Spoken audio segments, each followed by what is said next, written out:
Atharva school of fashion and arts और मुंबई खादी ग्रामोद्योग association trust के द्वारा आयोजित 3 दिवसीय खादी महोत्सव 2022 का रंगारंग कार्यक्रम बोरीवली स्थित कोरा केंद्र ग्राउंड में संपन्न हुआ।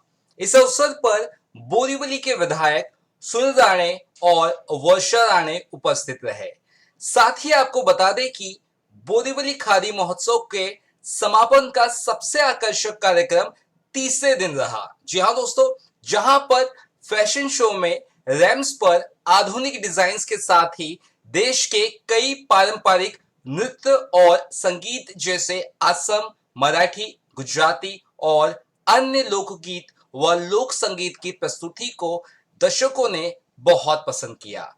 खादी महोत्सव में पूरे देश के कई प्रमुख कलाकारों ने स्टॉल में खादी वस्त्रों के साथ कई अन्य कला शिल्प का प्रदर्शन किया गया। खादी महोत्सव में देश के सभी हिस्सों से आए कलाकारों ब्रांड को अपने कलेक्शंस को प्रस्तुत करने के लिए स्टॉल्स बिना किसी शुल्क के दिए गए। वहीं इस कार्यक्रम के साथ वोकल फॉर लोकल को भी प्रमोट किया गया। खादी महोत्सव के इस कार्यक्रम के संपन्न होने पर सुनील राणे ने कुछ इस तरह से अपने विचार व्यक्त किए।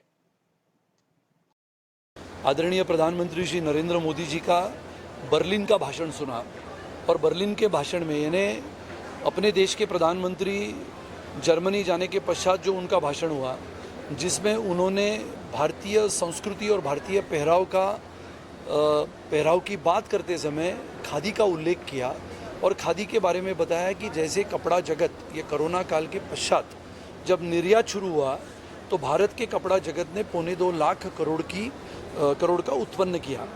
यानी इतने साल के पश्चात भारतीय प्रधानमंत्री देश के बाहर जाने के पश्चात अपनी संस्कृति, अपनी परंपरा और अपनी खादी इसका उल्लेख अपने भाषण में करते हैं।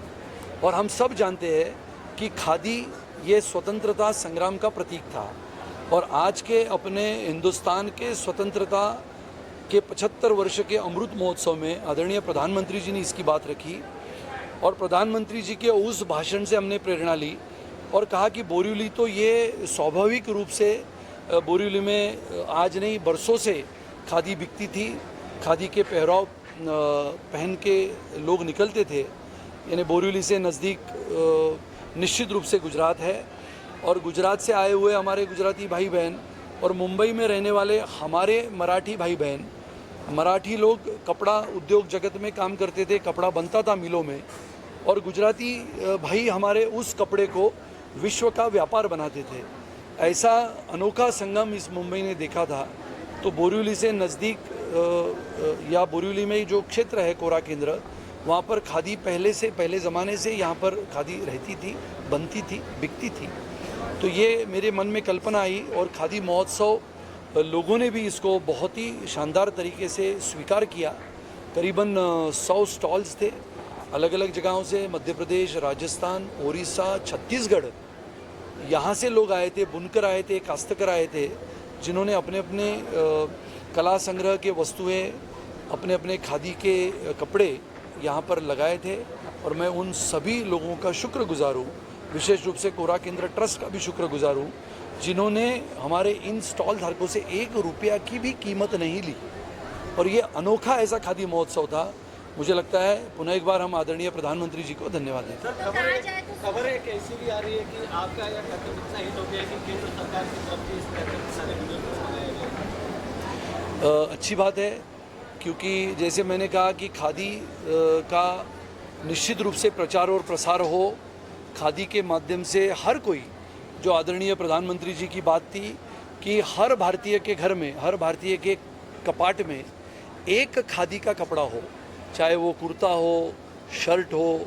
अगर एक खादी का कपड़ा हम हमारे घर में रखते हैं तो विचार करो 120-140 करोड़ की जनता अगर ये तय कर लेती है तो हमारे महिला बचत गढ़ जो अलग अलग क्षेत्रों में, अलग अलग राज्यों में बुनकर के माध्यम से, काश्तकरों के माध्यम से ये कपड़ा बनाने का काम करते हैं, उनको कितना कारोबार का लाभ होगा और कितने लोगों को रोज़गार मिलेगा। इसके लिए निश्चित रूप से स्वदेशी अपनाओ, जिसके साथ खादी का उपयोग हम सब ने करने की आवश्यकता है। ये खादी महोत्सव स्वदेशी के साथ साथ मेक इन इंडिया जिसका कार्यक्रम पूरे देश भर में चलता है, इसके लिए हमने इसका प्रचार और प्रसार किया। सुनील जी, फैशन से किस तरह से आप जुड़े, जिस तरह से आज हमने यहाँ पे रैंप वॉक देखा जिसमें खादी से बने हुए एक से एक डिज़ाइन हमें देखने को मिले और यहाँ पे फैशन डिज़ाइनर है, तो किस तरह से देखते हैं उनके फैशन को? खादी में इतने सारे फैशन आज जो आपने इस स्टेज के माध्यम से लोगों के सामने पेश किए। आप सभी ने देखा होगा कि न बल्कि सिर्फ फैशन डिज़ाइनर्स तो लंबे समय तक फैशन इंडस्ट्री में रहते हैं। फैशन इंडस्ट्री कपड़े जगत को विश्व में लेके जाने का काम करता है, लेकिन आप सभी ने देखा होगा कि Atharva school of fashion and arts की नई पीढ़ी की लड़कियां जिन्होंने पिछले 15-20 दिनों से लगातार मेहनत करीबन 17 घंटे काम करते हुए इतने अच्छे अनोखे अंदाज में जिन पहरावों का निर्माण किया, जिन कपड़ों का निर्माण किया, तो ये आधुनिक पीढ़ी, आधुनिक भारत की आज की पीढ़ी भी खादी के ऊपर काम करना चाहती है। डिज़ाइनर्स ने भी बहुत अच्छा काम किया।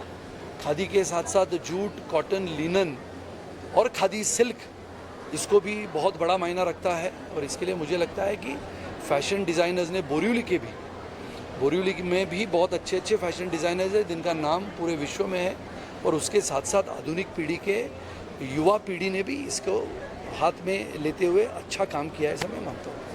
राणे सर, हमने देखा कि फैशन के साथ बहुत सारा कल्चरल प्रोग्राम भी हुआ, तो हमने एक देश के अलग अलग हिस्सों का रंग भी देखा। इसको कैसे आइडिया को रैंक पे डेवलप किया गया? देखो, मैंने कहा कि भारत एक संस्कृति और परंपरा का देश है, और अपनी संस्कृति परंपरा जिसको सैकड़ों वर्ष हो चुके हैं, fashion for nation and khadi for nation, यानी ये अगर आप कैसे भी जोड़ के देखो तो कपड़ा अगर अच्छा बनता है तो आखिर में कोई भी दुकान में कपड़ा बाहर हम लगा के दिखाते हैं कि ये कपड़ा बना हुआ है। और इसके लिए ये फैशन के माध्यम से जिन जिन डिज़ाइनरों ने, जिन जिन लोगों ने इस कपड़े को बनाया है, वो कपड़ा लोगों के सामने पुरुष और स्त्री परिधान करते हुए लोगों के सामने आते हैं, तो ये पूरे विश्व के सामने चला जाता है। और इसके लिए ये कपड़े बनाने वाले से लेके, कपड़ा बनाने वाले से लेके, कपड़े को बनाने वाले तक, और कपड़े पहनने वालों से लेके कपड़े को देखने वाले तक, ये सभी लोग इसमें शामिल होते हैं। आप विचार करो कितने लोगों को पिछले 2.5 दिनों में रोज़गार मिला है, और ये पूरे बोरिवली में जैसे कि एक ट्रेड सेंटर खुला है, ऐसा माहौल पूरा बोरिवली में है। और निश्चित रूप से आने वाले समय में बोरिवली को हम एक बढ़िया खादी के माध्यम से, हाथमाग के माध्यम से, हस्तकला के माध्यम से एक बढ़िया ट्रेड सेंटर, जिसको बोरिवली लोग जानेंगे, जानते हैं, मानते हैं, लेकिन खादी उद्योग जगत का सबसे बड़ा केंद्र मुंबई का अगर कोई होगा तो आने वाले समय में बोरिवली होगा। विजय मराठी।